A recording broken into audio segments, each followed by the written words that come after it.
welcome to Abhi Classes YouTube channel. In this video we are going to see about CA Foundation paper 4, that is economics la chapter 2 paathutrundom. Chapter 2 la unit 1, that is law of demand and elasticity of demand. Complete demand pathina topic da paakrom. So in the chapter la நான் வந்து demand function வரைக்கும் ஏற்கனவே ஒரு previous வீடியோல நான் upload பண்ணிருக்கேன். I will mention the link in the description. அத பார்க்காதவங்க அந்த வீடியோவை போய் லிங்க்ல போய் அந்த வீடியோவை கம்ப்ளீட்டா பார்த்துட்டு இந்த வீடியோக்கு ப்ரோசீட் பண்ணனும். சோ இந்த வீடியோல நான் வந்து law of demand ல இருந்து கண்டினியூ பண்ண போறேன். So let's move on to the video. Law of demand. Most of us have an implicit understanding of law of demand. So law of demand பத்தின basic understanding எல்லாருக்குமே இருக்கும் because 11th and 12th வரைக்கும் நீங்க நிறையவே படிச்சிருப்பீங்க.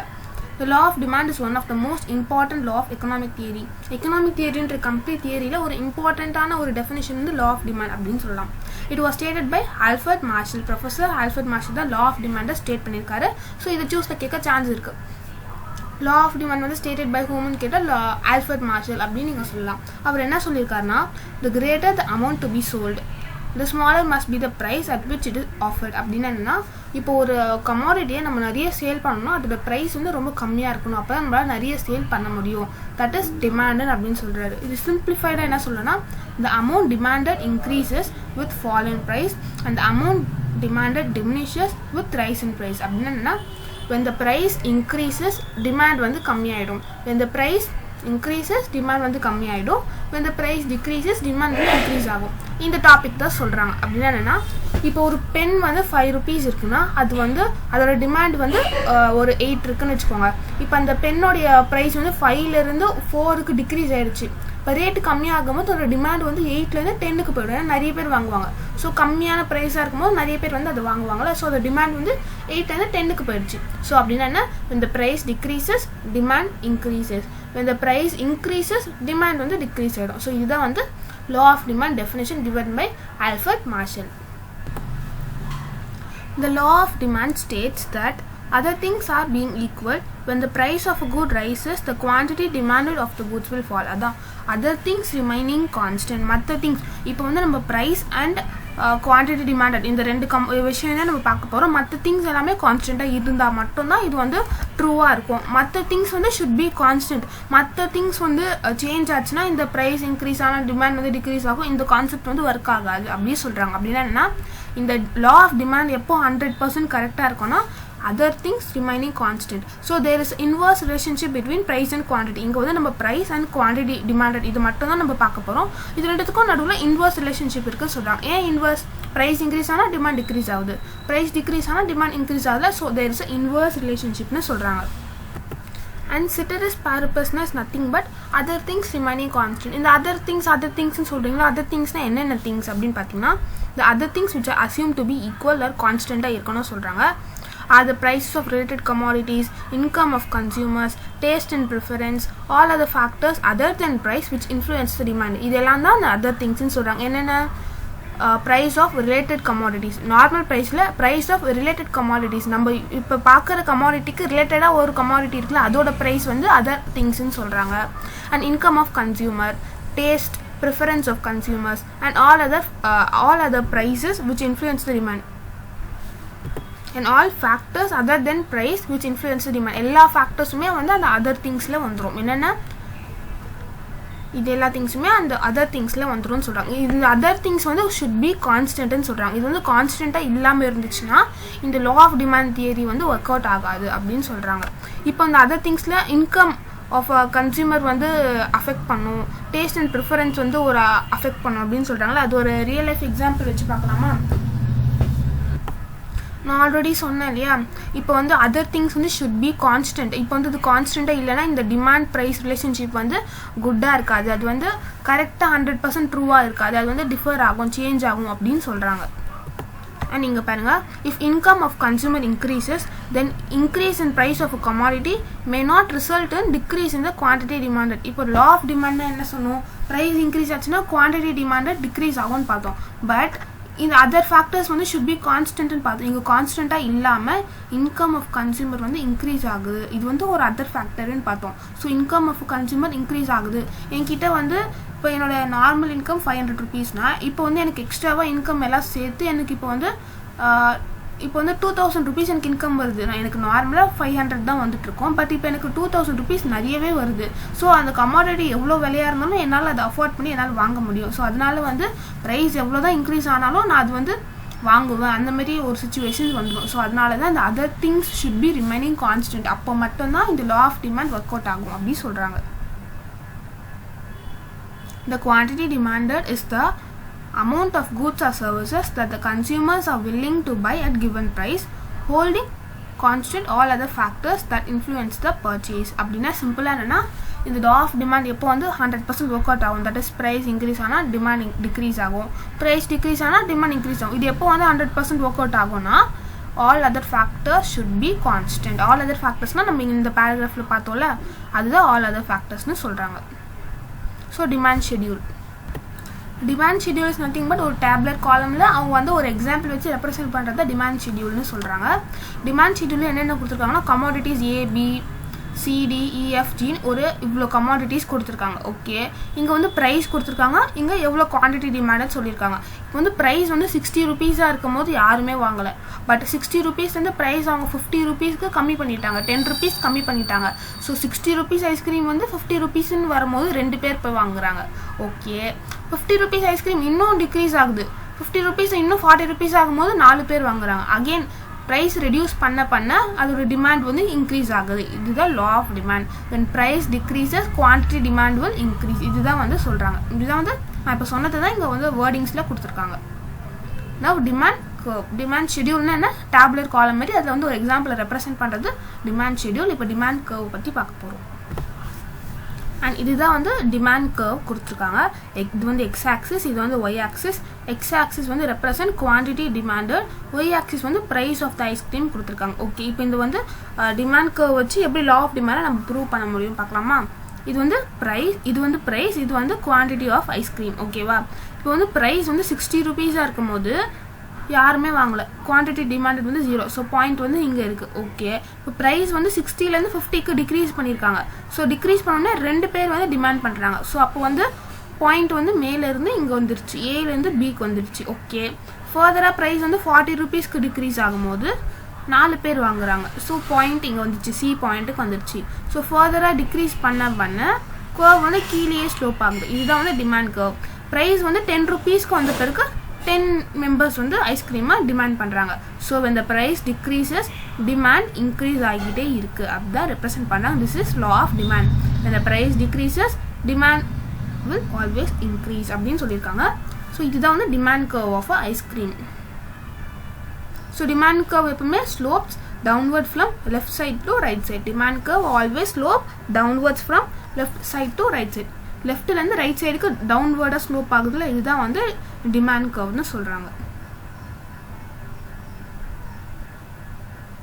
So இந்த curve தான் நம்ம டிமாண்ட் கர்வ் ஃபார் ஐஸ்கிரீம்னு சொல்கிறோம். And it is a negative or downward slope. Demand curve வந்து பாசிட்டிவ் ஸ்லோப் ஆர் நெகட்டிவ் ஸ்லோப்னு கேட்டால் நீங்கள் வந்து ரிமெம்பர் பண்ணிக்கோங்க, it is always a negative slope. Because மேலேருந்து கீழே லெஃப்ட் டு ரைட் வந்து டவுன்வர்ட் ஸ்லோப்பாக இருக்குல்ல, so it is a negative slope. ஓகேவா, இது இம்பார்ட்டண்ட்டாக மார்க் பண்ணி வச்சுக்கோங்க, ஜூஸில் கேட்க சான்ஸ் இருக்குது. Demand curve is a negative slope. indicates that quantity demanded increases as the price fall. அதான் price decrease ஆக அதோட demand வந்து increase ஆகுதுல, அது represent பண்ணுதுன்னு சொல்கிறாங்க. Consumers are usually ready to buy more if the price is lower. price எப்போ ரொம்ப கம்மியாக இருக்கும் அப்போ தான் consumers நிறைய வாங்குவாங்க, அதுதான் represent பண்ணுது இந்த demand curveனு சொல்கிறாங்க. See here, the slope of the demand curve is change in price divided by change in quantity ன்னு சொல்லியிருக்காங்க. இந்த நெகட்டிவ் சைன் ஏன் கொடுத்துருக்காங்கன்னா, இது வந்து டிமாண்ட் கர்வ் வந்து இட் இஸ் அ நெகட்டிவ் ஸ்லோப்னு பார்த்தோம்ல, அது ரெப்ரசென்ட் பண்ணுறதுக்காக தான் இது வந்து மைனஸ் போட்டுட்டு change in P divided by change in குவான்டிட்டின்னு கொடுத்துருக்காங்க. That is change in price divided by change in quantity. இது வந்து இன்வர்ஸாக ரிலேட் ஆகிருக்குல்ல, அதனால தான் டிவிஷன் போடுறாங்க. இப்போ வந்து இன்வர்ஸாக ரிலேட்டட் ஆனால் அது வந்து இந்த மாதிரி டிவிஷனில் காட்டணும். அப்படி இல்லை டைரக்ட் ரிலேஷன்ஷிப் இருக்குன்னா அது வந்து நம்ம change in price into change in குவான்டிட்டின்னு போடுவோம். பட் டிமாண்ட் கர்வ் வந்து it is negatively related or inversely related னு பார்த்தோம்ல, ஸோ அதனால change in price divided by change in quantity. முன்னாடி வந்து நம்ம நெகட்டிவ் சைன் ஏன் ரெப்ரசென்ட் பண்ணுறோம்னா இது வந்து நெகட்டிவ் ஸ்லோப் இல்லையா, அதனால நெகட்டிவ் சைனை நம்ம முன்னாடி ரெப்ரசென்ட் பண்ணுறோம். demand வந்து the demand curve for a good does not have to be linear or a straight line. இந்த demand curve வந்து நம்ம straight line தான் இருக்கணும்னு அவசியம் இல்லை. அது வந்து curve மாதிரியும் வரலாம், எப்படி வேணாலும் வரலாம்னு சொல்றாங்க. It need not to be a straight line இருக்கணும்னு அவசியம் இல்லை. Meaning its slope may vary along its curve. If the change in quantity demanded does not follow a constant proportion, then the demand curve will be non-linear. However, linear demand curve provide a convenient tool for analysis. இப்போ வந்து நம்ம பார்த்தோம்ல இது வந்து linear demand curve. ஏன்னா நம்ம பார்த்தோம்ல நம்மளால அண்டர்ஸ்டாண்ட் பண்ண முடியுது. பட் சில demand curve வந்து கொஞ்சம் கிறிஸ் கிராஸாக இருக்கும். அது வந்து நான் லீனியர்னு சொல்கிறாங்க. ஏன்னா அது சேஞ்ச் ஆகிற ப்ரொபோசிஷன் வந்து ரொம்ப எப்படி சொல்கிறது, திடீர்னு இந்த ரொம்ப சேஞ்ச் வந்து திடீர்னு டிமாண்ட் அது ரொம்ப இன்க்ரீஸ் ஆகலாம். ஸோ அந்த மாதிரி ஒரு சில டிமாண்ட்க்கு வந்து கிரிட்டிக்கலாக இருக்கும். அதில் நான் லீனியர்னு சொல்கிறாங்க. ஸோ இப்போ மார்க்கெட் டிமாண்ட் ஷெடியூல்னா என்னென்னு பார்க்கலாம். நார்மல் டிமாண்ட் ஷெடியூல் பார்த்துட்டோம், நார்மல் டிமாண்ட் கர்வ் பார்த்துட்டோம். இப்போ வந்து மார்க்கெட்டுக்கு டிமாண்ட் ஷெடியூல் எப்படி இருக்கும்னு பார்க்கலாம். ஸோ நார்மல் டிமாண்ட் ஷெடியூல் வந்து நம்ம ஒரு பர்டிகுலர் கமாடிட்டிக்கு மட்டும் பார்க்குறது normal demand schedule. But market demand schedule பார்த்தீங்கன்னா நம்ம வந்து demand for a varieties of commodities, நிறைய கமாடிட்டிக்கு சேர்த்து வச்சு டோட்டலாக மார்க்கெட்டில் எவ்வளோ டிமாண்ட் இருக்குது அதுதான் வந்து மார்க்கெட் டிமாண்ட் ஷெடியூல். ஸோ வந்து ப்ரைஸ் இப்போ பேசிக்காக கமாடிட்டி ஏ இருக்குது, கமாடிட்டி பி இருக்குது, ரெண்டு கமாடிட்டிஸ் இருக்குது. அது வந்து ரிலேட்டபிளாக இருக்கும். அந்த மாதிரி கமாடிட்டிஸ் தான் கம்பேர் பண்ணுறாங்க. அண்ட் இப்போ வந்து அதோட ப்ரைஸ் வந்து 0லேருந்து இன்க்ரீஸ் ஆகுது. இப்போ ப்ரைஸ் வந்து 0 to 10, 20, 30 இன்க்ரீஸ் ஆகுறப்போ ஏவோட கமாடிட்டி வந்து இப்போ வந்து 0 ப்ரைஸில் இருக்கும்போது 3 பேர் வாங்குறாங்க. ஓகே, ப்ரைஸ் இன்க்ரீஸ் பண்ணுறப்போ பாருங்கள் 3லேருந்து 2, 1, 0 டிக்ரீஸ் ஆகிடுச்சு. ஸோ ப்ரைஸ் வந்து இன்க்ரீஸ் ஆக டிமாண்ட் வந்து டிக்ரீஸ் ஆகிடுச்சு. இதே சேம் கேஸில் கமாடிட்டி பி வந்து 0வாக இருக்கிற ப்ரைஸ் அப்போது 2 பேர் வாங்கியிருக்காங்க. 10 rupeesக்கு இன்க்ரீஸ் பண்ணப்போ சரி போனால் போட்டோன்னு ஒருத்தர் வாங்கியிருக்காரு. பட் 20 rupees 30 rupeesலாம் ஆன பிறகு யாருமே அந்த கமாடிட்டியை வாங்கவே இல்லை. பிகாஸ் இது வந்து அவ்வளோ இம்பார்ட்டன்ட் இல்லைன்னு தோணிருக்கவே ஸோ வாங்கவே இல்லை. ஸோ டோட்டலாக ஏவோட டிமாண்ட் வந்து 3 to 1 வந்திருக்கு. பட் பியோட டிமாண்ட் வந்து 2 and 1 அதோடய ஸ்டாப் ஆகிடுச்சு. ஸோ இப்போ டோட்டலாக மார்க்கெட்டில் இருக்கிற கமாடிட்டிஸோட டிமாண்ட் எப்படி இருக்குன்னா இது ரெண்டுத்தையும் நம்ம ஆட் பண்ணால் 2 + 3 5, 2 + 1 3, இந்த 1 வந்து 1, 0 + 0 0.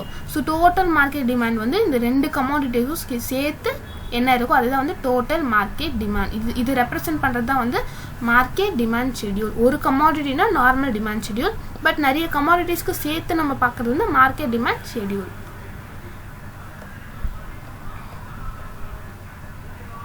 இதுதான் சொல்கிறாங்க. அதே ப்ரைஸில் பட் ஒரு கமாடிட்டிக்கு டிமாண்ட் வந்து ஒரு மாதிரி சேஞ்ச் ஆகும். அதுதான் ரெப்ரசென்ட் பண்ணுறாங்க. கமாடிட்டி ஏக்கு கஸ்டமர் ஏ வந்து ஒரு ப்ரிஃபரன்ஸ் இருக்கும், கஸ்டமர் பி கிட்ட இன்னொரு ப்ரிஃபரன்ஸ் இருக்கும். ஸோ வந்து டிமாண்ட் ப்ரைஸ்க்கும் டிமாண்டுக்கும் நிறைய சேஞ்சஸ் இருக்குது. ஒரு கமாடிட்டிஸ்க்கும் நிறைய சேஞ்சஸ் இருக்குது. பட் பேசிக்கான டெஃபினேஷன் லா ஆஃப் டிமாண்ட் என்ன? ப்ரைஸ் இன்க்ரீஸ் ஆனால் டிமாண்ட் டிக்ரீஸ் ஆகும், ப்ரைஸ் டிக்ரீஸ் ஆனால் டிமாண்ட் இன்க்ரீஸ் ஆகும். இப்போ மார்க்கெட் டிமாண்ட் ஷெடியூல் பார்த்து இப்போ மார்க்கெட் டிமாண்ட் கர்வ் பார்க்கலாமா?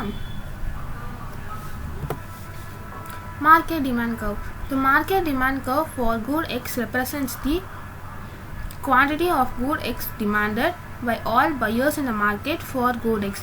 The market demand curve is obtained by horizontal summation of all individual demand curve. இப்படி பார்த்தா என்ன புரியுதுன்னா market demand of good X வந்து அந்த எக்ஸோடைய டிமாண்ட் எப்படி இருக்குது அதை வந்து ரெப்ரசென்ட் பண்ணுறது market demand for good X. நார்மலாக பேசிக்காக மார்க்கெட் டிமாண்ட் கர்வ் எடுத்திங்கன்னா it is a summation of all individual demand curve. எல்லா demand curve commodity A, commodity B, commodity C எல்லாத்துடைய சம்மேஷனாக எடுத்து பார்க்குறோம்ல அதுதான் வந்து market demand. General market demand வந்து எல்லாத்தையும் சம்மேஷன் பண்ணி பார்க்குறது தான் ஜென்ரல் மார்க்கெட் டிமாண்ட்னு சொல்கிறாங்க. ஸோ மார்க்கெட் டிமாண்ட் கர்வ் அதுக்கு வந்து ஒரு ஈக்குவேஷன் மாதிரி கொடுத்துருக்காங்க. Q is equal to A minus B into P ன்னு சொல்லியிருக்காங்க. Q வந்து quantity demanded, இந்த P வந்து price of the quantity, price of the commodity. Okay, இந்த A and B என்னதுன்னா A வந்து it is a vertical intercept and B வந்து slope. அந்த டிமாண்ட் கர்வ் ஸ்லோப் ரெப்ரசென்ட் பண்ணுறது B, இது வந்து vertical interceptனு சொல்லியிருக்காங்க. Okay done. இப்போ வந்து இந்த வந்து வச்சு நமக்கு ப்ராப்ளம்ஸ் எக்ஸாமில் கேட்பாங்க சூஸில். இதோ இந்த மாதிரி ப்ராப்ளம்ஸ் கேட்பாங்க. டிமாண்ட் ஃபங்க்ஷன் கொஸ்டினில் கொடுத்துருவாங்க. Q is equal to அவங்க ஏதாவது ஒரு டிமாண்ட் ஃபங்க்ஷன் கொடுத்துருவாங்க. ஸோ இங்கே கொஸ்டினில் வந்து Q is equal to 100 minus 2Pன்னு கொடுத்துருக்காங்க. பட் இது வந்து ஃபார்முலா, இதுதான் வந்து ஃபார்முலா, இது வந்து கொஸ்டின். ஓகேவா? Q is equal to A minus B into P வந்து ஃபார்முலா. ஸோ இதையும் நம்ம வந்து கம்பைன் பண்ணி நம்ம வந்து டிமாண்ட் ஃபங்க்ஷன் கண்டுபிடிக்க போகிறோம். ஸோ இப்போ வந்து இதை நான் இப்படி மாற்றுறேன்னா Q is equal to A minus B into P இருக்குல்ல. ஸோ இந்த ப்ரைஸை மட்டும் நான் வச்சுக்கிட்டேன்னு வச்சுக்கோங்களேன். இந்த ப்ரைஸை மட்டும் இந்த ஓகே இந்த மினிட் இந்த மைனஸ் பிபியை வச்சுக்கிறேன், இந்த மைனஸ் பிபியை இந்த சைடு கொண்டு போய்க்கிறேன், இந்த கியூவை வந்து நான் இந்த சைடு கொண்டு வந்துடுறேன். So minus PP opposite side போச்சுன்னா பிபி ஆகிடுமா? ஓகே. இந்த கியூ இந்த சைடு வந்துச்சுன்னா ஏ மைனஸ் கியூன்னு ஆகிடுமா? சூப்பர். இப்போ இந்த மைனஸ் பிபி இருக்குல்ல, மைனஸ் பிபி ஆப்போசிட் சைடு போய் பிபியாக இருக்குல்ல, அந்த ப்ரைஸை மட்டும் வச்சுக்கிறேன், அந்த பியை வந்து டினாமினேட்டருக்கு கொண்டு வந்தால் இந்த மாதிரி ஆகிடும். So price is equal to A divided by B minus Q divided by B. இந்த மாதிரி ஃபார்முலா வந்துருச்சா? ஓகே. இப்போ வந்து நம்ம இந்த கொஸ்டினில் இருக்கிறத சப்ஸ்டியூட் பண்ண போகிறோம். இந்த 100 வந்து ஏ, இந்த -2 வந்து பி நமக்கு தெரியும் இல்லையா? So price is equal to A divided by B. A என்னது 100 டிவைடட் பை பி வந்து என்ன 2. ஸோ 100 டிவைடட் பை 2 வந்து 50. ஓகே. மைனஸ் கியூ வந்து என்ன நமக்கு தெரியாது, கியூ டிவைடட் பை பி வந்து என்ன 2. ஸோ இந்த கொஸ்டினில் இருக்கிறத வச்சு நம்ம இதுதான் வந்து கண்டுபிடிச்சிருக்கோம் டிமாண்ட் ஃபங்க்ஷன். பட் புக் பேக்கில் இன்னும் இன்ட்ரெஸ்டிங்கான சம்ஸ் நல்லா கிளியராகவே இருக்கும். இது ஜஸ்ட் சும்மா எக்ஸாம்பிளுக்கு இந்த ஃபார்முலாவை உங்களுக்கு நல்லா மெமரைஸ் ஆகணுன்றதுக்காக ஒரு எக்ஸாம்பிள் வச்சு ரெப்ரசென்ட் பண்ணியிருக்காங்க. Rational of law of demand. இப்போ வந்து நிறைய எஃபெக்ட் பற்றி நம்ம பார்க்க போகிறோம். ஸோ இந்த டாப்பிக்கில் என்ன பார்க்க போகிறோன்னா, நம்ம வந்து பேசிக்காக டிமாண்ட் கர்வ் வந்து ஸ்லோப்ஸ் டவுன்வர்ட் பார்த்தோம். ஏன்னா வந்து ப்ரைஸ் வந்து டிக்ரீஸ் ஆக டிமாண்ட் வந்து இன்க்ரீஸ் ஆகும். ஸோ இது வந்து ஸ்லோப் டவுன்வர்ட்னு பார்த்தோம். ஏன் வந்து பீப்புள் வந்து ப்ரைஸ் டிக்ரீஸ் ஆனால் மட்டும் நிறைய வாங்குறாங்க அப்படின்றது ஏன்றது நிறைய எக்கனாமிக்ஸ் வந்து எக்ஸ்பிளைன் பண்ணியிருக்காங்க. ஸோ இது 1 by 1 எல்லா எஃபெக்டும் நம்ம இந்த டாப்பிக்கில் பார்க்க போகிறோம். So price effect of a fall in price. The price effect, which indicates the way the consumer purchase of goods exchanges when its price changes. So consumer வந்து ஒரு commodity purchase பண்றாரு, அவர் வந்து நிறைய எப்போ purchase பண்ணுவாரு, price decrease ஆனாலும் நிறைய purchase பண்ணுவார்ல. So இது வந்து என்னென்ன 2 காம்போனன்ட்ஸ் இதில் இருக்குன்னா, substitution effect இருக்கு, income effect. இந்த 2 எஃபெக்ட் வந்து இதுக்குள்ள கம்பைன் ஆகி இருக்கு சொல்றாங்க. ஸோ ஃபர்ஸ்ட் substitution effectனா என்னன்னு பார்க்கலாமா? So substitution effect Hicks and Allen the substitution effect and income effect மூலமா வந்து இந்த law of demand எக்ஸ்பிரஸ் பண்ணாங்க. ஸோ இந்த substitution effect substitutes it's nothing but இப்போ வந்து நம்ம ஒரு டீ கன்சியூம் பண்ணுற பர்சனாக இருக்கும், டீ சடனாக கிடைக்கலன்னா நம்ம காஃபிக்கு போகல. ஸோ அதுதான் வந்து சப்ஸ்டியூட்ஸ். இது இல்லைனா அது பட் வந்து அது நம்மளுடைய நீடை சாட்டிஸ்ஃபை பண்ணுற ஒரு திங்காக இருக்கும், அதுதான் வந்து சப்ஸ்டியூட்ஸ்னு சொல்லுவோம். ஸோ அதை வச்சு law of demand எக்ஸ்பிளைன் பண்ணுறாங்க. இதில் 3 important effect. Substitution effect வந்து எப்போ ஸ்ட்ராங்கராக இருக்கும்னா, when the goods are substitutes, closer substitutes இருக்கும். இப்போ டீ காஃபி வந்து ரொம்ப க்ளோஸ் சப்ஸ்டியூட்ஸில், இது இல்லைனா வேறு என்ன யோசிக்கிற மாதிரி இருக்கும். இது 2 தான் க்ளோசர் சப்ஸ்டியூட்ஸ். ஸோ அந்த மாதிரி it should be closer and there is low cost of switching to substitutes goods. அப்படின்னா என்னென்னா, இப்போ டீ வந்து ஒரு கடையில் போய் குடிக்கிறது வந்து, இப்போ நான் ஜஸ்ட் எக்ஸாம்பிள் தான் சொல்கிறேன், ஒரு 20 rupeesனா, இப்போ காஃபி குடிக்கிறது வந்து காஃபி வந்து 200 rupees இருந்தால் அதுக்கு போக மாட்டோம். இப்போ டீ வந்து ஒரு 20 rupees, காஃபி வந்து ஒரு 30 rupees தான் இருக்குன்னா, அப்போ இது இல்லைனா நம்ம அது வாங்க முடியும். ஏன்னா க்ளோஸ் தான் இந்த காஸ்ட் ஆஃப் ஸ்விட்சிங் வந்து ரொம்ப கம்மியாக தான் இருக்குது. ஏன்னா 20 rupees கொடுக்குறது நம்ம 30 rupees நம்மளால கொடுக்க முடியாது, அதுவே 300 rupees நம்மளால கொடுக்க முடியாது. ஸோ 20 rupees கொடுத்து நம்ம டீ வாங்குறது, டீ கிடைக்காதப்போ 30 rupees கொடுத்து நம்மளால காஃபி வாங்க முடியும். ஸோ அந்த மாதிரி காஸ்ட்டும் லோவராக இருக்கணும் அண்ட் லோவர் இன்கன்வீனியன்ஸாக இருக்கணும். ஸ்விட்ச் பண்ணுறதுனால ஏதாவது ப்ராப்ளம் வரக்கூடாது. ஸோ இன்கன்வீனியன்ஸும் ரொம்ப கம்மியாக இருக்கணும். அந்த 3 எஃபெக்ட் வந்து ரொம்ப இம்பார்ட்டன்ட்னு சொல்கிறாங்க. ஸோ இன்கம் எஃபெக்ட் என்ன சொல்கிறாங்கன்னா, the increase in demand on account of increase in real income. So இப்போ வந்து அதை நான் ஆல்ரெடி சொன்னேன் இல்லையா, இன்கம் வந்து இப்போ வந்து என்னோடய இன்கம் வந்து 500 rupees இருக்குன்னா, நான் வந்து ஒரு ப்ராடக்ட் 5 rupees கொடுத்து வாங்குறது என்னால் முடியும். இப்போ வந்து அந்த ப்ராடக்டோட ப்ரைஸ் 5லே இருக்குது. இப்போ வந்து என்னோடய இன்கம் வந்து ஒரு 2000 வருதுன்னா, அப்பயும் என்னால் அந்த ப்ராடக்ட் வந்து ஒரு 7 rupeesக்காக இன்க்ரீஸ் ஆகும்போது 5லேருந்து அந்த ப்ராடக்டோட ப்ரைஸ் வந்து 7க்கு போகுது. என்னோடய இன்கம் வந்து 2000 இருக்குது. ஸோ அந்த 7 rupees என்னால் அஃபோர்ட் பண்ண முடியும்ல. ஸோ அதுதான் சொல்கிறாங்க, என்னோடய இன்கம் வந்து இன்க்ரீஸ் ஆக நான் வந்து அந்த ப்ராடக்டோடைய ப்ரைஸ் எவ்வளோ இருந்தாலும் என்னால் அது வாங்க முடியும். ஸோ என்னோடய இன்கம் இன்க்ரீஸ் ஆச்சுன்னா I can able to buy the product at whatever price it is. So அதனால் increase in income leads to increase in the demand for a commodity அப்படின்னு சொல்கிறாங்க. when price of a commodity falls, இப்போ வந்து கமாடிட்டியோடைய price வந்து fall ஆச்சுன்னா அதோடைய வந்து income, இப்போ ஒரு ப்ராடக்டே நம்ம வந்து டிஃப்ரெண்ட் யூஸஸாக நம்மளால் பண்ண முடியுது. அதே மாதிரி when the price of such commodity is high, they will put it into only limited uses. இப்போ ஒரு ப்ராடக்ட் வந்து நம்ம 5 டிஃப்ரெண்ட் யூஸஸ் பண்ணுறோம். இப்போ இதோட ப்ரைஸ் வந்து இன்க்ரீஸ் பண்ணிகிட்டே போகிறாங்கன்னா அதோட இந்த 5 இப்போ வந்து ஒரு ப்ராடக்ட்டை நம்ம 5 வகையாக யூஸ் பண்ணுறோம். இப்போ அந்த ப்ராடக்ட்டோட ப்ரைஸ் இன்க்ரீஸ் ஆகிட்டே இருக்கின்ற போது நம்ம 5 வகையாக யூஸ் பண்ணுறது வந்து நம்ம ரெடியூஸ் பண்ணிப்போம், ஒரு 2 வகையாக யூஸ் பண்ணுற அளவுக்கு நம்ம ரெடியூஸ் பண்ணிப்போம். ஸோ அதுதான் வந்து டிஃப்ரெண்ட் யூசஸ்ன்னு சொல்கிறாங்க. If the price of a such commodity falls, they will put to more number of uses and therefore the demand will increaseன்னு சொல்கிறாங்க. இப்போ வந்து அதே கமாடிட்டியோட ப்ரைஸ் வந்து டிக்ரீஸ் ஆச்சுன்னா அது வந்து நம்ம இன்னும் ஃபர்தராக நிறைய வந்து ப்ராசஸில் நம்ம யூஸ் பண்ணுவோம் அப்படின்னு சொல்கிறாங்க. The increase in number of users consequent to fall in the price. Price கம்மியாக இருந்தால் மட்டும் தான் நம்ம நிறைய யூஸ் பண்ணுவோம். ப்ரைஸ் கம்மியாக இருந்தால் மட்டும் தான் நிறைய நியூ கஸ்டமர்ஸ் வருவாங்க. ப்ரைஸ் கம்மியாக இருந்தால் மட்டும் தான் நமக்கு நிறைய யூட்டிலிட்டி கிடைக்கும். And income effect and substitution எஃபெக்ட்டை நம்ம இந்த டாப்பிக்கில் பார்த்தோம். சூப்பர். எல்லாமே என்ன சொல்கிறாங்கன்னா ப்ரைஸு கம்மியாகிட்டுனா டிமாண்ட் இன்க்ரீஸ் ஆகும். அதுக்கு வந்து இவ்வளோ வகையான எஃபெக்ட் மூலயமா அவங்க சொல்கிறாங்க. அவ்வளோதான் சிம்பிள் டாபிக். பட் இந்த வந்து லா ஆஃப் டிமாண்ட் வந்து சர்டைன் குட்ஸுக்கு வந்து செட் ஆகாது. அது என்னென்ன குட்ஸ்ன்றது தான் நம்ம இந்த டாப்பிக்கில் பார்க்க போகிறோம். பார்த்தாலும் கிஃபன் குட்ஸ்க்கு செட் ஆகாதுன்னு பார்த்தாலும் அந்த மாதிரி இன்னும் என்னென்ன குட்ஸுக்கு வந்து செட் ஆகாதுன்ற குட்ஸ் பற்றிலாம் நம்ம பார்க்க போகிறோம். First is conspicuous goods. அப்படின்னா என்னென்னா goods which are used by வந்து ரிச்சர் பீப்புள் வந்து அவங்களுடைய ப்ரெஸ்டீஜ் காட்டுறதுக்காக வெறும் காஸ்ட்லி கமாடிட்டிஸை யூஸ் பண்ணுவாங்க. புவர் பீப்புள் யூஸ் பண்ணுற கமாடிட்டிஸ்லாம் யூஸ் பண்ண மாட்டாங்க. வெறும் ஹை பிராண்டட், ஹை குவாலிட்டி, காஸ்ட்லியாக இருக்கிற குட்ஸ் தான் அவங்க யூஸ் பண்ணுவாங்க. So the articles of prestige value அது ஸ்னாப் அப்பியர்னு சொல்லுவாங்க.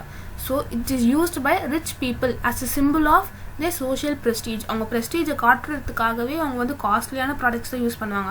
ஸோ அந்த மாதிரி ப்ராடக்ட்ஸ்க்கு வந்து லா ஆஃப் டிமாண்ட் வந்து செட் ஆகாது. ஏன்னா அவங்க வந்து ப்ரைஸ் இன்க்ரீஸ் ஆனால் தான் அவங்க அந்த ப்ராடக்ட்டே வாங்குவாங்க. அதிகமாக இருக்கிற ப்ரைஸுக்கு மட்டும் தான் அவங்க அது டிமாண்டே பண்ணுவாங்க. ஸோ கான்ஸ்பிக்யூவஸ் குட்ஸ்க்கு வந்து டிமாண்ட் இன்க்ரீசஸ், ப்ரைஸும் இன்க்ரீஸ் ஆகும். ரெண்டுமே இன்க்ரீஸ் ஆச்சுன்னா தான் அது கான்ஸ்பிக்யூவஸ் குட்ஸ்னு சொல்லுவாங்க. ப்ரைஸ் இன்க்ரீஸ் ஆக டிமாண்டும் இன்க்ரீஸ் ஆகும். ஏன்னா இது வந்து லா ஆஃப் டிமாண்டுக்கு செட் ஆகாத ஒரு குட்னு சொல்லலாம். இது வந்து Veblen effect R prestige good எஃபெக்ட்னு சொல்லலாம். இது நெக்ஸ்ட் இஸ் கிஃபன் குட்ஸ். இப்போ கிஃபன் குட்ஸில் என்ன சொல்கிறாங்கன்னா Robert Giffen a Scottish economist and statistician தான் இந்த கிஃபன் குட்ஸ் பற்றின கான்செப்டே கொண்டு வந்தார். என்ன சொல்கிறாருன்னா இப்போ வந்து ப்ரைஸ் ஆஃப் அ பிரெட் வந்து இன்க்ரீஸ் ஆகிருக்கு. ப்ரைஸ் ஆஃப் அ பிரெட் வந்து எவ்வளோ இன்க்ரீஸ் ஆனாலுமே பிரிட்டிஷ் ஒர்க்கர்ஸ் வந்து purchased more bread and not less of it. அவங்க வந்து இப்போ வந்து பிரெட் கன்சியூம் பண்ணுறோம், மீட் கன்சியூம் பண்ணுறோம், ரைஸ் கன்சியூம் பண்ணுறோம், இது எல்லாமே கன்சியூம் பண்ணுறோம். பிரெட்டோட ப்ரைஸ் வந்து இப்போ வந்து 100 rupeesலேருந்து ஒரு 1000 rupeesக்கு இன்க்ரீஸ் ஆகிடுச்சுன்னா அவங்க இந்த மீட்டை கட் பண்ணுவாங்க, ரைஸை கட் பண்ணிவிட்டு அந்த 1000 rupeesையும் பிரெட்டு தான் வாங்குவாங்களே தவிர பிரெட்டோட டிமாண்டை கம்மி பண்ண மாட்டாங்க. ஏன்னா பிரிட்டிஷ் பீப்புளுக்கு பிரெட் தான் இம்பார்ட்டண்ட். ஸோ இந்த மாதிரி ஒரு டிமாண்ட் இருக்குல்ல, எவ்வளோ ப்ரைஸ் இன்க்ரீஸ் ஆனாலும் நாங்கள் வாங்குவோம், அந்த மாதிரி ஒன்று இருக்குல்ல. ஸோ அதுதான் வந்து கிஃபன் குட்ஸ்ன்னு சொல்கிறாங்க. When the price of bread went up, it caused such a large decline in the purchasing power of poor people that they were forced to cut down the consumption of meat and other expensive foods. அவங்க consume பண்ணுற மற்ற foods எல்லாமே cut பண்ணாங்களே தவிர பிரெட்டோட price எவ்வளோ increase பண்ணாலும் பிரெட்டை consume பண்ணுறது அவங்க stop பண்ணலை. ஏன்னா எவ்வளோ ப்ரைஸ் பிரெட் இன்க்ரீஸ் ஆனாலும் டிமாண்ட் ஃபார் பிரெட் வந்து இன்க்ரீஸ் ஆகிட்டே தான் இருந்தது. ஏன்னா மற்ற கமாடிட்டிஸை தான் கட் பண்ணாங்களே தவிர பிரெட் அவங்க கட் பண்ணவே இல்லை. Since bread, even when its price was higher than before, was still the cheapest food article, people consumed more of it and not less when the price went up. எவ்வளோ தான் பிரெட்டோட price வந்து increase ஆனாலும் கூட people வந்து அதை தான் consume பண்ணாங்க, எவ்வளோ ப்ரைஸ் இன்க்ரீஸ் ஆனாலும் அப்படின்னு சொல்கிறாங்க. ஸோ இதுதான் வந்து கிஃபன் குட்ஸ்ன்னு சொல்கிறாங்க. ஸோ கிஃபன் குட்ஸ் எக்ஸிபிட் இங்கே வந்து டைரக்ட் ப்ரைஸ் ரிலேஷன்ஷிப்னு சொல்கிறாங்க. கிஃபன் குட்ஸில் என்ன direct price relationship.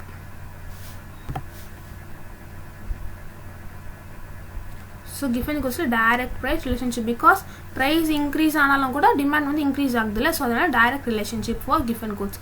Generally those goods are which are inferior with no close substitutes available and which occupy a substantial place in the consumer budget are called as given goods. அப்படின்னா என்னென்னா இது வந்து எவ்வளோ தான் price increase ஆனாலும் substantial place வந்து consumer கிட்ட place ஆகிருக்குல்ல. Bread சாப்பிடலன்னா எங்களால் உயிரோடே இருக்க முடியாதுன்றவங்க பிரிட்டிஷ் பீப்புள். ஸோ அந்த மாதிரி இருக்கிற குட்ஸ் தான் கிஃபன் குட்ஸ்னு சொல்கிறாங்க. All given goods are inferior goods. Given goods are also known as inferior goods. But all inferior goods are not given goods னு சொல்கிறாங்க.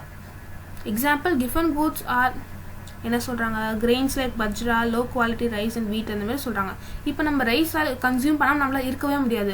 ரைஸோட காஸ்ட் எவ்வளோ இன்க்ரீஸ் ஆனாலும் கூட நம்ம மற்ற இது தானே நம்ம கட் பண்ணிவிட்டு நம்ம ரைஸ் தான் வாங்குவோம்ல. ஏன்னா ரைஸ் சாப்பிட்டு நமக்கு பழகிடுச்சு. ஸோ அந்த மாதிரி அவங்களுக்கு வந்து பிரெட்டு சாப்பிட்டு அவங்களுக்கு செட் ஆகிருக்கும். ஸோ இந்த மாதிரி கூட்ஸ் தான் கிஃபன் கூட்ஸ்னு சொல்கிறாங்க. Bajra, low quality rice and வீட் இதெல்லாம் வந்து கிஃபன் கூட்ஸ்னு சொல்கிறாங்க. நெக்ஸ்ட்டு கான்ஸ்பிக்யூவஸ் நெசசிட்டிஸ்ன்னு சொல்கிறாங்க. கான்ஸ்பிக்யூவஸ் நெசசிட்டினா என்ன தெரியுமா, அந்த ப்ராடக்ட்டை நம்ம யூஸ் பண்ணாமலே இருந்திருப்போம். பட் ரீசெண்டாக ஒரு ட்ரெண்டுனால நம்ம அதை யூஸ் பண்ண நமக்கு வந்து அது வந்து ஒரு நெசசிட்டியாகவே மாறிடும். இப்போ வந்து நம்ம ஆன்சிஸ்டர் ஏஜ்லலாம் வந்து டிவி, ஃப்ரிட்ஜ் இதெல்லாம் எதுவுமே இருந்திருக்காது. பட் ட்ரெண்டு மாற இப்போ வந்து எல்லாமே வந்து யூஸ்வலாக ஆயிடுச்சு. இப்போ டிவி இல்லாமல் ஃப்ரிட்ஜ் இல்லாமல் யாராலையும் இருக்க முடியாது. வந்து ஒரு வந்து எப்படி சொல்கிறது, அந்த காலத்தில் லக்ஸுரியாக இருந்த குட் இப்போ வந்து நமக்கு நெசசிட்டியாக மாறி இருக்கு. ஸோ அந்த மாதிரி குட்ஸ் வந்து கான்ஸ்பீஷியஸ் நெசசிட்டின்னு சொல்கிறாங்க. The demand for certain goods is affected by the demonstration effect. இங்கே என்ன சொல்கிறாங்கன்னா, these goods due to the constant usage, நம்ம டிவி ஃப்ரிட்ஜ் ஏசி இதில் இப்போ கான்ஸ்டண்ட்டாக யூஸ் பண்ணுறோம்ல, so due to their constant usage they become necessity of the life. நம்ம லைஃப்பில் ஒரு நெசசிட்டியாகவே மாறிடுச்சு. அது ஒரு என்டர்டெயின்மெண்ட் திங்காக இருந்தது இப்போ நெசசிட்டியாகவே மாறிடுச்சு. அது இல்லாமல் நம்மளால் இருக்கவே முடியாதுன்ற சுச்சுவேஷன் இப்போ வந்துடுச்சு. For example, in spite of the fact that price of television set, refrigerator, AC etc have been continuously rising. அது எவ்வளோதான் ப்ரைஸ் இன்க்ரீஸ் ஆனாலும் 1 lakh ஆனாலும் கூட நாங்கள் டிவி செட் ரிப்பேர் ஆச்சுன்னா டிவி கண்டிப்பாக வாங்குவோம். அந்த மாதிரி சுச்சுவேஷன் இப்போ இருக்குது. So the demand does not show any tendency to fall. So வந்து எவ்வளோ ப்ரைஸ் இன்க்ரீஸ் ஆனாலும் அதோட டிமாண்ட் வந்து கம்மியாகவே ஆகாது. அது வந்து கான்ஸ்பீஷியஸ் நெசசிட்டின்னு சொல்கிறாங்க. Future expectation about price. Future expectation about ப்ரைஸ்னால் என்னென்னா, it has been observed that when the prices are rising, households expect that the prices in the future will be even higher. இப்போ வந்து நம்ம நார்மல் சுச்சுவேஷனில் இருக்கோம். இப்போ ஒரு 2 monthsல ஒரு ட்ராட் வரப்போகுது, ஆர் சுனாமி வேணாம், ட்ராட் வரப்போகுது, ஒரு பேண்டமிக் வரப்போகுது, அந்த மாதிரி உங்களுக்கு தெரிஞ்சிச்சுன்னா நீங்கள் வந்து இப்போவே 2 monthsக்கு அப்புறம் எல்லா ப்ராடக்ட்ஸோடைய ப்ரைஸஸ் வந்து டபுள் ஆக போகுது அப்படின்னு உங்களுக்கு இப்போ இன்ஃபர்மேஷன் வருதுன்னா, நீங்கள் இப்போவே எல்லா கமாடிட்டியும் எவ்வளோவா இருந்தாலும் இப்போவே நீங்கள் வாங்கி வச்சுப்பீங்களா, இப்போவே சேஃப் கார்ட் பண்ணி எல்லாம் ஸ்டோர் பண்ணி வச்சுப்பீங்களா. ஸோ அந்த மாதிரி ஃபியூச்சரில் என்ன நடக்க போகுதுன்றதை எக்ஸ்பெக்ட் பண்ணி நம்ம இப்போ வாங்கி வைக்கிறோம்ல, அந்த குட்ஸுக்கும் லா ஆஃப் டிமாண்ட் வந்து ஒர்க் ஆகாது. It has been observed that when the prices are rising, households expects that price in the future, இப்போ ப்ரைஸ் இப்போ இன்க்ரீஸ் ஆனாலும் கூட ஃபியூச்சரில் இன்னும் டபுள் ட்ரிபிளாக ஆகும். அதுக்கு நம்ம இப்போவே வாங்கி எடுத்து ஸ்டோர் பண்ணி வச்சுக்கலான்னு வாங்குறோம்ல. ஸோ அதுதான் வந்து ஃபியூச்சர் எக்ஸ்பெக்டேஷன் அபவுட் ப்ரைஸ்னு சொல்கிறாங்க. Tend to buy larger quantities of such commodities. இப்போவே நிறைய வாங்கி நம்ம ஸ்டோர் பண்ணி வச்சுப்போம். For example, when there is a wide spread of drought, ஒரு ட்ராட் இருக்குது அந்த மாதிரி வந்துருச்சுன்னா, people expect that price of food grains would rise. அந்த மாதிரி சுச்சுவேஷன் வந்துச்சுன்னா நம்மளால் ரைஸ் வந்து கல்டிவேட் பண்ணவே முடியாது. ஸோ அப்போ ப்ரைஸ் ஆஃப் ரைஸ் வந்து ரொம்பவே இன்க்ரீஸ் ஆகும். அதுக்கு வந்து நம்ம இப்போவே எல்லாத்தையும் ஸ்டோர் பண்ணிக்கிட்டால் நமக்கு ஃபியூச்சரில் எந்த ப்ராப்ளமும் இருக்காது. The demand greater quantities of food grains even as the price rises. என்னதான் ப்ரைஸ் இப்போ இன்க்ரீஸ் ஆனாலும் கூட ஃபியூச்சரில் என்ன நடக்கும்ன்றதை பற்றி எக்ஸ்பெக்ட் பண்ணியே நம்ம வந்து இப்போ எல்லாமே வாங்கி வச்சுப்போம். ஸோ இந்த மாதிரி குட்ஸ் தான் வந்து ஃபியூச்சர் எக்ஸ்பெக்டேஷன் அபவுட் ப்ரைஸ்னு சொல்கிறாங்க. So demand for necessities. Law of demand வந்து பேசிக்கலி நெசசிட்டிஸ்க்கு அவ்வளோ ஒர்க் அவுட் ஆகவே ஆகாது. ஏன்னா நெசசிட்டின்றது வந்து அது இல்லாமல் நம்மளால் இருக்கவே முடியாது. ஸோ அந்த மாதிரி கமாடிட்டிஸோடைய ப்ரைஸ் எவ்வளோ தான் இன்க்ரீஸ் ஆனாலும் கூட நம்ம அதை வந்து பர்ச்சேஸ் பண்ண ரெடியாக இருப்போம். ஸோ அதோட ப்ரைஸ் எவ்வளோ இன்க்ரீஸ் ஆனாலும் டிமாண்ட் இன்க்ரீஸ் ஆகிட்டே தான் இருக்கும். ஸோ வந்து நெசசிட்டியான குட்ஸுக்கு வந்து law of demand work out ஆகாது. Speculative goods. In the speculative market, particularly in market of stocks, shares, more will be demanded when the prices are rising and less will be demanded when the prices are declining. So stock எக்ஸ்சேஞ்சில் trade பண்ணுறவங்களுக்கு தெரியும், அவங்களுக்கு நிறைய price increase ஆகுது, ஒரு ஷேரோட value வந்து double ஆகிட்டே போயிட்டே இருக்குன்னா அதுதான் நம்ம வாங்குவோம்ல. ஸோ ஒரு ஷேர் வந்து இன்க்ரீஸே ஆக மாட்டேங்குது, ப்ரைஸ் அப்படியே நிற்குதுன்னா அதை நம்ம வாங்க மாட்டோம். எந்த ஷேர் வந்து இன்க்ரீஸ் ஆகிட்டே இருக்குது, டபுள் ட்ரிபிள் ஆகிட்டே இருக்கோ அதுதான் நம்ம வந்து இப்போ பர்ச்சேஸ் பண்ணி வச்சுப்போம். ஏன்னா ஃபியூச்சரில் நம்ம சேல் பண்ணால் நமக்கு நிறைய ப்ராஃபிட் கிடைக்கும்ன்ற ரீசன். ஸோ அது வந்து ஸ்பெகுலேட்டிவ் குட்ஸ்னு சொல்கிறாங்க. ஷேர் ஸ்டாக்ஸ் அதெல்லாமே வந்து ஸ்பெகுலேட்டிவ் குட்ஸ்னு சொல்கிறாங்க. இன்கம்ப்ளீட் இன்ஃபர்மேஷன் அண்ட் irrational பிஹேவியர்னு சொல்கிறாங்க. So incomplete information and irrational பிஹேவியரில் என்ன சொல்கிறாங்கன்னா, the law has been derived assuming that consumers are to be rational and knowledgeable about the market condition. இப்போ law of demand வந்து ஜென்ரலாக எப்படி தெரியுமா form பண்ணியிருக்காங்க, கன்சியூமர்ஸ்க்கு வந்து மார்க்கெட் பற்றின கம்ப்ளீட் நாலேஜ் இருக்குது, அவங்க ரேஷ்னலாக தான் இருக்காங்க, மார்க்கெட்டை பற்றி என்னென்ன கமாடிட்டி என்னென்ன ப்ரைஸில் இருக்கணுன்ற கம்ப்ளீட் நாலேஜ் இருக்குன்ற பெர்ஸ்பெக்டிவ் வச்சு தான் லா ஆஃப் டிமாண்ட் உருவாக்கப்படுது. பட் இன் கேஸ் ஆஃப் கன்சியூமருக்கு நாலேஜே இல்லை, இந்த கமாடிட்டி இவ்வளோதான் இருக்குன்ற நாலேஜே இல்லாமல் ஒருத்தவங்க பர்ச்சேஸ் பண்ணுறாங்க. இப்போ வந்து ஒரு நார்மல் ஆனியன் 1 kg ஆனியனை ஒரு புதுசாக போய் பர்ச்சேஸ் பண்ணுற ஒரு பர்சன் வந்து ஆனியன் எவ்வளோ ரேட் இருக்கோன்னே தெரியாது. அவங்க புதுசாக போய் வாங்கும்போது 1 kg ஆனியன் வந்து 5000 rupeesன்னு சொன்னால் அவங்க வாங்கிடுவாங்க. ஏன்னா ஆனியன் எவ்வளோ ரேட்னே அவங்களுக்கு தெரியாதுல்ல. பிகாஸ் அவங்களுக்கு வந்து நாலேஜே இல்லை, அதை பற்றின ஒரு நாலேஜே இல்லாதப்போ அவங்களால வந்து கரெக்டான ப்ரைஸ்க்கு வாங்க முடியாதுல்ல. ஸோ இந்த மாதிரி ஃபேக்டர்ஸ் வந்து லா ஆஃப் டிமாண்டுக்கு செட் ஆகாமல் இருக்குது. ஸோ வந்து when consumers are irrational or அவங்களுக்கு வந்து நாலேஜ் இல்லாதப்போ, கம்ப்ளீட் இன்ஃபர்மேஷன் வந்து அவங்களுக்கு கிடைக்காதப்போ இந்த லா ஆஃப் டிமாண்ட் வந்து செட் ஆகாது அந்த மாதிரி குட்ஸ்க்குன்னு சொல்கிறாங்க. So expansion and contraction of demand. So expansion and contraction of demand என்னென்னா, இப்போ வந்து ப்ரைஸ் வந்து டிக்ரீஸ் ஆகுது, price of a commodity decrease ஆச்சுனாலே demand for a commodity increase ஆகும்னு பார்த்தோம்ல. ஸோ இதுதான் வந்து நம்ம எக்ஸ்பேன்ஷன் ஆஃப் டிமாண்ட்னு சொல்கிறோம். ஓகே, இப்போ வந்து ப்ரைஸ் ஆஃப் அ கமாடிட்டி வந்து இன்க்ரீஸ் ஆகுது அண்ட் குவான்டிட்டி டிமாண்டட் வந்து டிக்ரீஸ் ஆச்சுன்னா அது வந்து நம்ம என்ன சொல்லுவோம், கான்ட்ராக்ஷன் ஆஃப் டிமாண்ட்னு சொல்லுவோம். This is called expansion and contraction of demand. இந்த டாபிக் தான் நம்ம கம்ப்ளீட்டாக இங்கே பார்க்க போகிறோம். ரொம்ப simple topic.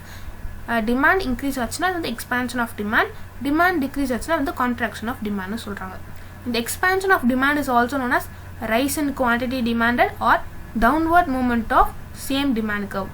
Expansion of demand also known as rise in quantity demanded or downward movement of the demand curve னு சொல்கிறாங்க.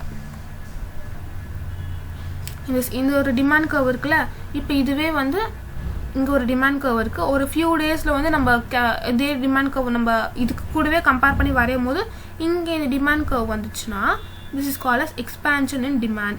எக்ஸ்பேண்ட் ஆயிருக்கு, ஏன்னா வந்து குவான்டிட்டி டிமாண்ட் வந்து இன்க்ரீஸ் ஆயிருக்குன்னு வருதுல்ல. ஸோ அதனால் இது வந்து எக்ஸ்பேன்ஷன் இன் டிமாண்ட்னு சொல்லுவாங்க. Increase and degrees in demand பற்றின டாபிக் தான் இங்கே பார்க்க போகிறோம். Increase and decrease in demand. Till now we have assumed that other determinants of demand remaining constant when we are analyzing the demand for a commodity. ஒரு demand for a commodity பார்க்கும்போது நம்ம price and quantity demand பார்த்தீங்கன்னா so மற்ற other things வந்து they should remain constant பார்த்தாலும் அதே தான் இங்கே பாருங்கள். It should be noted that expansion and contraction of demand takes place as a result of change in price, while all other determinants such as income, taste, preference, propensity to consume and price of related goods should remain constant. இதெல்லாம் கான்ஸ்டண்ட்டாக இருக்கும் போது நம்ம price and quantity demand மட்டும் consider பண்ணுறப்போ increase in expansion and contraction of demand நடக்கும் அப்படின்னு சொல்கிறாங்க.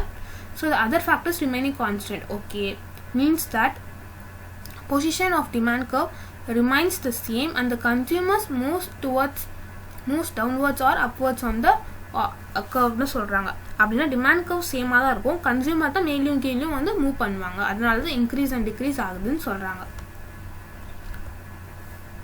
ஸோ இங்கே வந்து எக்ஸ் ஒருத்தர் இருக்காரு, குவான்டிட்டி எக்ஸுக்கு ஒரு பர்சன் வந்து 5,000 பர் மந்த் வந்து இன்கம் earn பண்ணுறாங்க, இன்னொரு பர்சன் வந்து 10,000 earn பண்ணுறாங்க.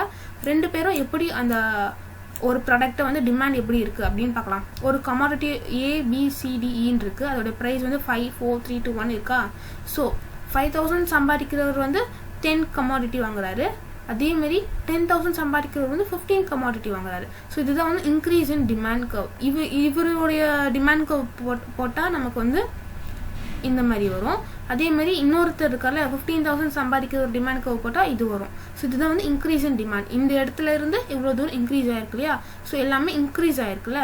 ஸோ இதுதான் வந்து increase in demand, that is expansion of டிமாண்ட்னு எக்ஸ்பிரஸ் பண்ணுறாங்க. கான்ட்ராக்ஷன் ஆஃப் டிமாண்ட்னா அது அப்படியே டிக்ரீஸ் ஆகும். இது வந்து பின்னாடி வந்துச்சுன்னா அது கான்ட்ராக்ஷன் ஆஃப் டிமாண்ட்னு சொல்லுவாங்க. சியர் டிமாண்ட் D1லேருந்து D2க்கு இன்க்ரீஸ் ஆகிட்டு அது வந்து இன்க்ரீஸ் இன் டிமாண்ட், D1லேருந்து D2க்கு இங்கே டிக்ரீஸ் ஆகிட்டு அது வந்து டிக்ரீஸ் இன் டிமாண்ட்னு சொல்கிறாங்க. இன்க்ரீஸ் இன் டிமாண்ட் அப்போ குவான்டிட்டி டிமாண்டட் வில் இன்க்ரீஸ், ஆனால் price remains constant. Decrease in demand அப்போ ப்ரைஸ் ரிமைன்ஸ் கான்ஸ்டன்ட், குவான்டிட்டி தான் வந்து இன்க்ரீஸோ டிக்ரீஸ் ஆகுது. அதனால் ஞாபகம் வச்சுக்கோங்க, expansion of demand and contraction of டிமாண்டில் ப்ரைஸ் சேமாக தான் இருக்கும். நம்ம வாங்குற அந்த ப்ரைஸுக்கு நம்ம எவ்வளோ குவான்டிட்டி வாங்குகிறோம், நிறைய வாங்குகிறோமா இல்லை கம்மியாக வாங்குகிறோமான்றது தான் increase in demand or decrease in டிமாண்ட்னு சொல்கிறாங்க.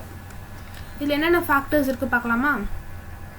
Change in determinants other than price that cause increase in demand. இங்கே வந்து என்ன rightward shift. Increase in demand என்ன, ரைட் வேர்ட் ஷிஃப்ட் இருக்கும், ரைட் சைடில் இன்க்ரீஸ் ஆகும். டிக்ரீஸ் இன் டிமாண்ட்னா லெஃப்ட் வேர்ட் ஷிஃப்ட் இருக்கும். Okay. Rise in income in case of normal goods, fall in income in case of normal goods and rise in income in case of inferior goods.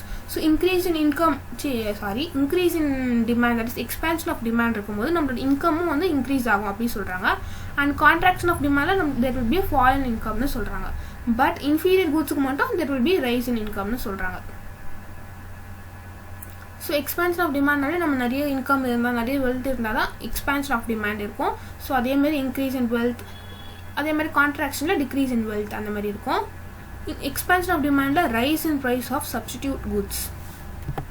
So rise in price of substitute goods அப்படின்னா என்னென்னா, இப்போ வந்து tea coffee இருக்குது, எல்லாருமே வந்து டீயவே consume பண்ணுறாங்க. ஏன்னா டீயோட price வந்து ரொம்ப கம்மியாக இருக்குன்றதால எல்லோரும் டீயவே கன்சியூம் பண்ணுறாங்க. ஓகே. ஸோ ஏன் எல்லாம் டீயவே கன்சியூம் பண்ணுறாங்கன்னா price of coffee வந்து டீயை விட அதிகமாக இருக்குது. So there is a rise in price of a substitute goods. அதோட சப்ஸ்டிடியூட்டோடைய ப்ரைஸ் அதிகமாக இருக்கிறனால தான் நமக்கு டீயோட டிமாண்ட் வந்து இன்க்ரீஸ் ஆகிட்டே இருக்குது. ஸோ டீக்கு வந்து எக்ஸ்பான்ஷன் இன் டிமாண்ட் இருக்குது. எதனாலனா there is increase in price of the substitute goods. அதோட ப்ரைஸ் ரொம்ப அதிகமாக இருக்கிறதுனால நமக்கு டீயோட டிமாண்ட் ரொம்ப இன்க்ரீஸ் ஆகிட்டே இருக்குது அப்படின்னு சொல்கிறாங்க. இதுக்கு ஆப்போசிட் தான் வந்து கான்ட்ராக்ஷன் ஆஃப் டிமாண்டில் வரும். there is a fall in the price of complement. And expansion of demand, there will be increase in the number of buyers. Contraction of demand, there will be decrease in the number of buyers. Expansion of அதான் demand வந்து ரொம்ப increase ஆகிட்டே இருக்கப்போ நிறைய buyers வந்துகிட்டே இருப்பாங்க. Change in taste in favour of the commodity. So நிறைய consume பண்ண எல்லாருக்குமே டேஸ்ட் அண்ட் ப்ரிஃபரன்ஸ் வந்து இந்த கமாடிட்டிக்கு ரொம்ப பிடிச்சிடும். ஸோ அதனால் there will be expansion in demand. Redistribution of income to groups of people who favor the commodity. அந்த commodity யார் ஃபேவர் பண்ணுறாங்களோ அவங்களுக்கு வந்து நிறைய டிஸ்கவுண்ட்ஸ் கொடுத்து redistribution of income கொடுக்குறாங்க. An expectation that price will rise in the future. ஏன்னா வந்து நம்ம டிமாண்ட் வந்து இன்க்ரீஸ் ஆகிட்டே இருக்கிறதுனால இது வந்து ஃப்யூச்சரில் வந்து ப்ரைஸ் இன்க்ரீஸ் ஆக எக்ஸ்பெக்டேஷன் இருக்குது அப்படின்னு சொல்கிறாங்க. Government policies encouraging consumption of food, such as example வந்து grant of consumer subsidies. So government policies encourages the consumption of food. So வந்து ஒரு commodityயோட demand increase ஆக expansion of demand இருக்கும்போது கவர்மெண்ட்டே வந்து என்கரேஜ் பண்ணுறாங்க. பட் ஒரு ப்ராடக்டோடைய டிமாண்ட் வந்து கான்ட்ராக்ட் ஆகும்போது கவர்மெண்ட் வந்து டிஸ்கரேஜ் பண்ணுறாங்க அப்படின்னு சொல்கிறாங்க. ஸோ இந்த பேராகிராஃப் தட் இஸ் இந்த டேப்லெட் காலம் நீங்கள் நல்லா படித்து வச்சுக்கோங்க. கொஞ்சம் ராவாக தான் இருக்கும் எக்கனாமிக்ஸ், பட் புக் பேக் தரவாக படிச்சு வச்சுக்கோங்க. Movement along the demand curve, that is shift of demand curve. அது இன்க்ரீஸ் டிக்ரீஸ் பார்த்தாலும் அதுதான் சொல்லியிருக்காங்க, ஒரு பேராகிராஃபில் சொல்லியிருக்காங்க. It is important for business decision makers to understand the distinction between movement along the demand curve and shift of the whole demand curve. So movement along the demand curve ko shift of demand curve ko difference irukku solranga. A movement along the demand curve indicates change in the quantity demanded because of price changes. Other factors remains constant. இப்போ movement of demand curve na enna na quantity demand வந்து increase ஆகும், ஏன்னா price increase price change ஆகிறதுனால. இப்போ price ரொம்ப decrease ஆகிட்டே போகிறதுனால quantity demand வந்து நமக்கு increase ஆகுது. Other things should be remaining constant. இந்த கேஸ் வந்து நம்ம movement along the demand curve சொல்கிறோம். But shift along the demand curve என்ன சொல்கிறதுனா there is a change in the demand at each possible price because one or more other factors such as income, taste, price of other goods have changed. இங்கே வந்து other things remaining constant, but இங்கே other things have changed. அந்த மாதிரி வர சுச்சுவேஷனில் இது வந்து shift of demand கர்வ்னு சொல்கிறோம். மற்ற திங்ஸும் சேஞ்ச் ஆகிறதுனால இங்கே வந்து சேஞ்ச் இன் டிமாண்ட் பாசிபிளாக இருக்குன்றதுனால இது வந்து ஷிஃப்ட் இன் டிமாண்ட் கர்வ்னு சொல்கிறாங்க. So economics speak to an increase or decrease in demand, he refers shift in demand. இவர் என்ன சொல்றாருன்னா shift of the whole demand curve எப்படி சொல்றாருன்னா one or more of the factors which were remaining constant earlier. இது வந்து ப்ரீவியஸாக வந்து கான்ஸ்டண்ட்டாக இருந்த அதர் ஃபேக்டர்ஸ் இப்போ சேஞ்ச் ஆயிருக்கு, have changed ன்னு சொல்றாரு. when the economists speak of change in the quantity demanded, he means movement along the same curve, that is expansion or contraction of demand which has happened due to the fall or rise in the price of the commodity ன்னு சொல்றாங்க.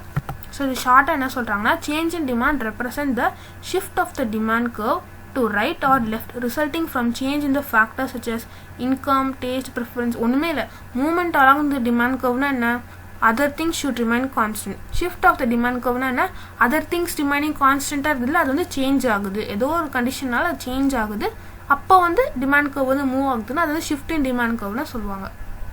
When the demand increases due to the factors other than price, firm can sell more at the existing price resulting in the increased revenue. So இந்த மாதிரி சுச்சுவேஷனில் other things change ஆகுது ஆனால் price change ஆகுது. இந்த டைமில் வந்து ஃபர்ம் வந்து நிறைய வந்து செல் பண்ணணும் அப்படின்னு சொல்கிறாங்க. இந்த objective of advertisement and all other sale promotion activity by any firm is to shift the demand curve. இந்த மாதிரி அட்வர்டைஸ்மெண்ட் பண்ணுறது, இந்த மாதிரி சேல்ஸ் ப்ரொமோஷன் பண்ணுறது இது எல்லாமே எதுக்கு பண்ணுறாங்கன்னா shift the demand curve. Price வச்சு அவங்க இன்ஃப்ளூயன்ஸ் பண்ணல, அட்வர்டைஸ்மெண்ட் சேல்ஸ் ப்ரொமோஷன் மூலிமா டிமாண்ட் கர்வை ஷிஃப்ட் பண்ணுறதுக்காக இதெல்லாம் பண்ணுறாங்கன்னு சொல்கிறாங்க. Shift demand curve towards the right.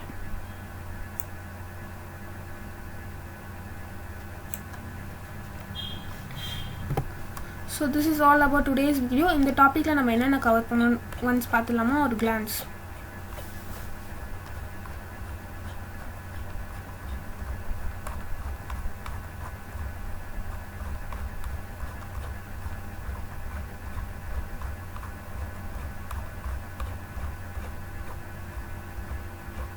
இன்னைக்கு வீடியோவில் நம்ம law of demand என்னன்ற டாபிக்கோட ஸ்டார்ட் பண்ணோம்.